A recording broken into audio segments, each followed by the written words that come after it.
C'est l'heure du journal sur RTC. Mesdames et messieurs, bienvenue au sommaire. Journée internationale des migrants. Malgré les pertes humaines en mer, les jeunes Sénégalais continuent de braver les dangers pour un avenir meilleur. Pendant ce temps, l'ONG Diadem appelle à une politique migratoire adaptée. À Bignona, l'association des Bohémoniales regroupant 200 veuves sollicite un soutien des autorités pour développer ses activités économiques face à des difficultés croissantes. Et puis à Kédougou, la DRFJ injecte 1,6 milliard de francs CFA pour dynamiser l'entrepreneuriat. Des projets variés voient le jour en faveur des femmes et des jeunes avec un taux de recouvrement de 73%. Le dossier du jour s'intéresse aux conducteurs de moto Jakarta en désaccord avec les autorités municipales de Tambacounda. Un arrêté réglementant leurs activités alimente des tensions entre ces jeunes et la municipalité. Keba Kebe nous fera le point dans ce journal. Telles sont les grandes lignes, les précisions, c'est dans un instant. Bienvenue à toutes et à tous. La journée internationale des migrants célébrée chaque année le 18 décembre au Sénégal. L'immigration irrégulière prend des proportions inquiétantes. Malgré le nombre alarmant de pertes en vies humaines, les jeunes restent plus que jamais déterminés à quitter leur terre natale. Ce départ est motivé par le désir de réussir afin de subvenir à leurs besoins, mais aussi à ceux de leurs parents. Suivons leur confidence de certains de ces jeunes dans ce reportage signé Mayfei. L'immigration demeure toujours un rêve pour de nombreux jeunes. On a investi et on travaillait sans problème. Ici à Dakar, on sait tout ce qui se passe. C'est la vie à Dakar.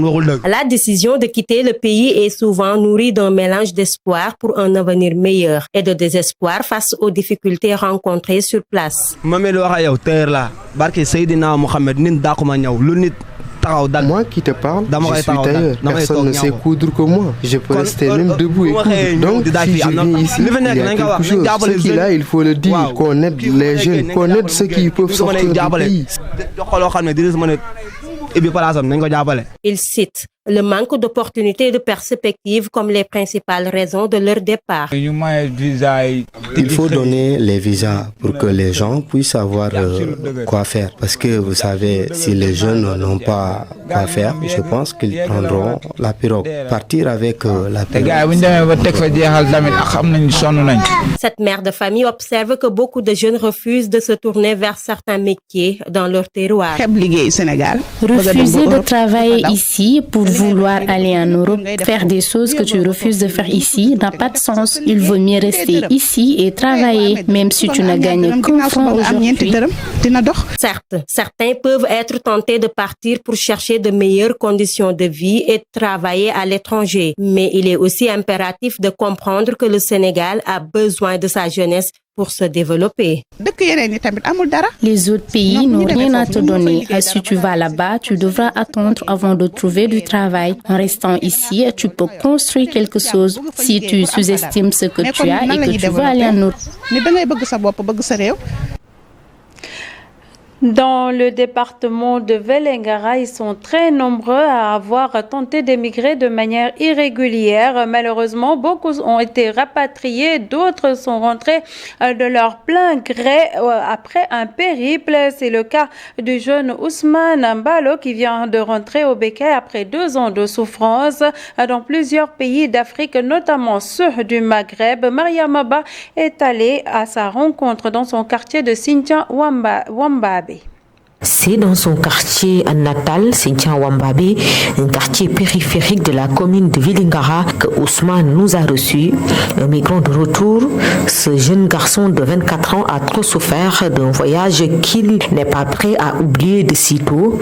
Entre prison, faim et maladie, les souvenirs sont encore vivaces chez lui. Maroc, j'ai traversé entre Maroc et Algérie, Massoupier. J'arrive en Algérie, j'ai fait en Algérie 2 mois.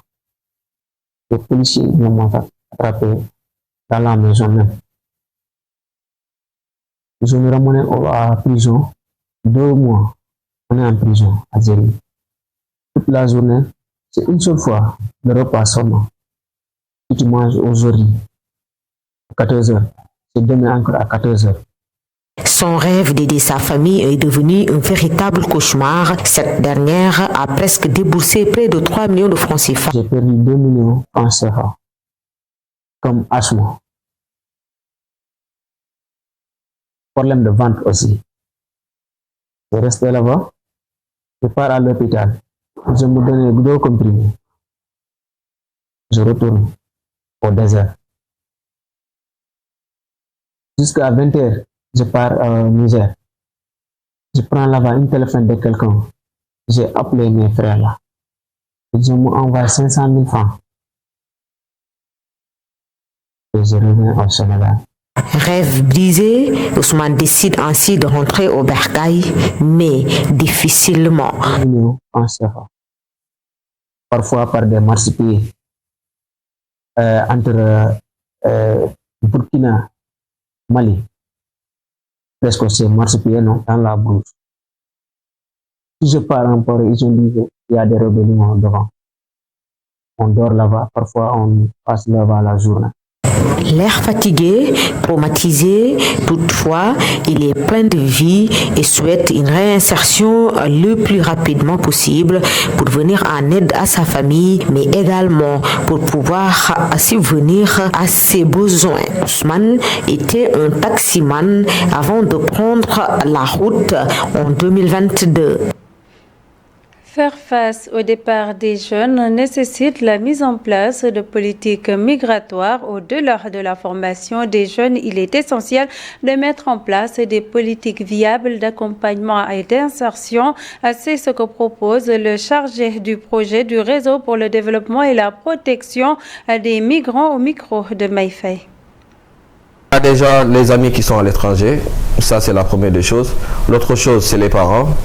Et à leur niveau aussi, dans leur pays, ils n'ont pas trouvé ce qu'ils veulent réellement, c'est-à-dire le travail qu'il faut adéquat, qui pourrait leur donner la chance de pouvoir entretenir les parents, entretenir leur propre personne, la famille, subvenir à leurs besoins, se soigner comme ils veulent, aller à l'école pour les enfants, etc. Et carrément jouir de leurs droits. Ce qui manque réellement dans ce pays, qu'on le dise aussi. Et on espère qu'avec l'état actuel, ce nouveau gouvernement, qu'on aura la chance de pouvoir parfaire cela et que les jeunes pourront rester. Mais jusqu'à présent, ce qu'on peut dire, à l'état actuel, les jeunes iront et ce ne sera pas facile de les retenir. Il est temps de les accompagner. On nous demandera comment les accompagner. Financièrement, ce ne sera pas facile parce que nous ne sommes pas déjà à l'état. Même l'état ne pourra pas tous les accompagner. Mais il faudrait que ceux qui veulent se déplacer, qu'ils puissent le faire en toute sérénité, en toute régularité, qu'ils respectent les droits des autres pays. Si on les accompagne dans les formalités, qu'ils puissent le faire de manière à respecter tout ce qu'on leur demande, je pense que ça va diminuer un peu beaucoup plus cette tentative de migration qu'on appelle migration clandestine ou migration irrégulière. Dans l'actualité également, dans le cadre de l'autonomisation des femmes, le collectif des chefs de village de la zone ouest d'Ongoye dans le département de Bambey a organisé une formation en saponification et en javelisation pour les femmes des villages de Bari et Kourti. Un compte rendu signé Pape Kairé. Pendant 2 jours, des femmes des villages de Kourti et Bari, dans l'arrondissement de Ngoï, département de Bambey, ont bénéficié d'une formation en fabrication de savon et d'eau de javel. Une formation entièrement financée par le mouvement social Ligue Sagor, basé à Touba, qui vise à renforcer les compétences économiques des femmes. Dans tous les États du monde, ces 2 couches, c'est-à-dire les jeunes et les femmes, font marcher ces pays, mais sont les plus vulnérables. C'est pourquoi on doit encadrer les jeunes pour qu'ils soient un exemple, afin qu'à l'avenir, ils se forment et forment d'autres. Les femmes aussi doivent avoir plus d'indépendance et de liberté pour t'apporter du bien. Ces connaissances et techniques peuvent permettre à ces femmes d'avoir des activités génératrices de revenus afin de réduire l'exode des femmes rurales en milieu urbain. Tu laisses un petit enfant sans protection pour aller à Dakar, mieux vaut donc rester chez toi. Si tu as quelqu'un qui peut t'épauler, tu peux rester travailler chez toi, se prendre en charge, mais également prendre en charge ta famille, soulager ton mari, parce que s'il doit te donner 10 et que tu détiens les 2, il s'en réjouit. Cette formation est une initiative du collectif des chefs de village zone ouest de la commune de Ngoy.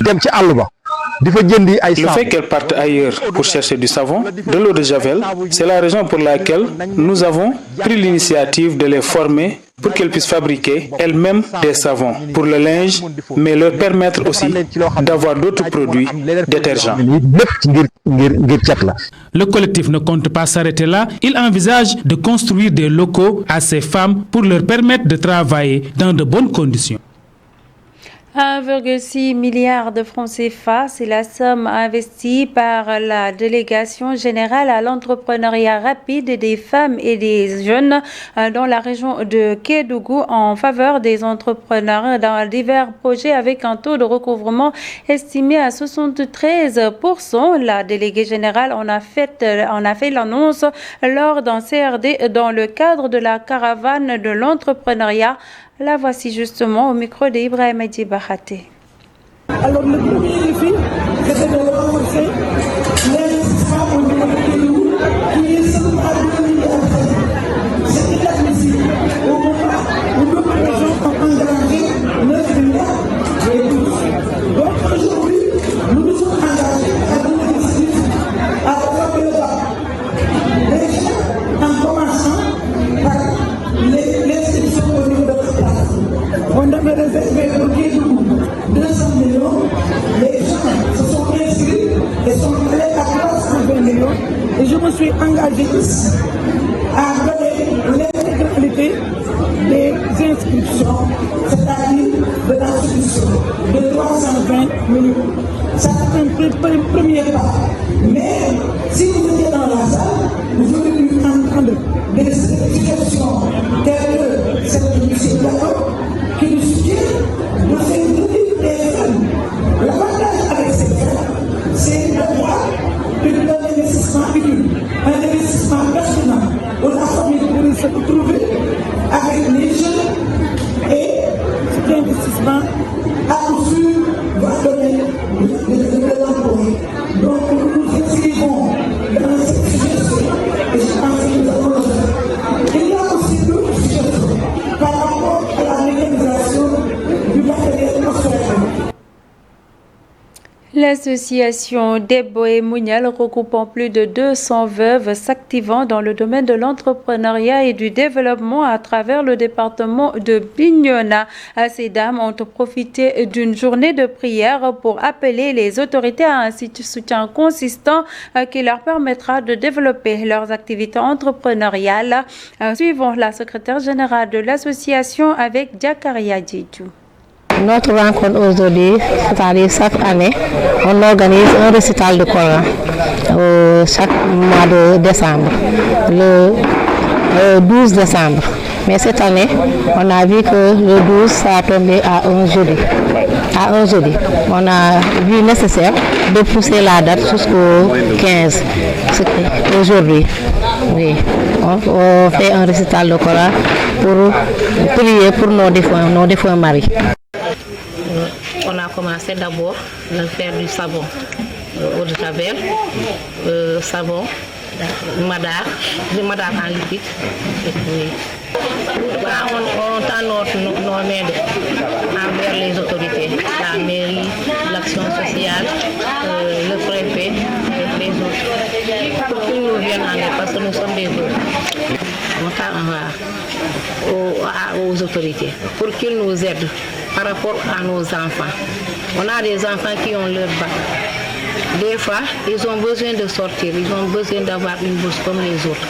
Nous, on n'a pas les moyens. La deuxième partie de cette édition, c'est juste après ceci.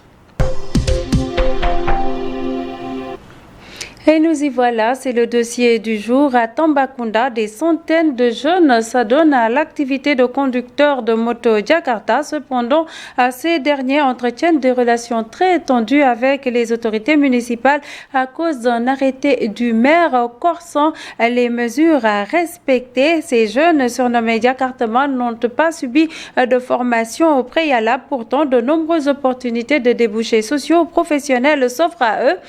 C'est un dossier signé Keba Kebe. À Tambacounda, les motos Jakarta ne cessent de grandir en nombre. Ces nouveaux moyens de transport opèrent de manière clandestine, sans permis, sans assurance ni carte grise. C'est ainsi que nous nous sommes intéressés à cet univers qui est une équation à 1000 inconnus. Les mesures sont très sévères. Pour moi, il est impossible d'avoir la carte grise. C'est trop cher. Il nous faut 60 000 pour l'avoir. Et presque tous les 3 mois, nous changeons de moto. Pour les casques aussi, c'est quasi impossible. Nous, les conducteurs, on peut porter des casques. Mais les clients, ça sera difficile. Car s'ils partagent le même casque, ça peut même amener des maladies. Finalement, parce que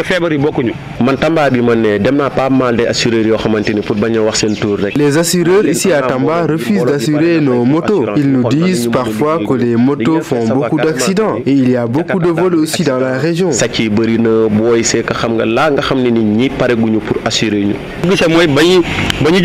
Toutes ces décisions sont prises à l'insu des Jakartaman. C'est ce qui amène toutes ces difficultés. Sur le terrain, nous avons pu constater l'existence de plusieurs organisations des motos de roues et malheureusement qui ne parlent jamais le même langage. L'autorité compétente guine. Nous attendons à ce que l'autorité compétente convoque toutes les associations des taxis Jakartaman et nous essayons de nous regrouper autour d'une seule association qui sera chargée d'assister les Jakartaman et qui sera aussi présente dans les instances de prise de décision. Loin d'être un moyen de transport sécurisé et un métier d'avenir, nous avons tendu notre micro à une jeune dynamique, un exemple de réussite.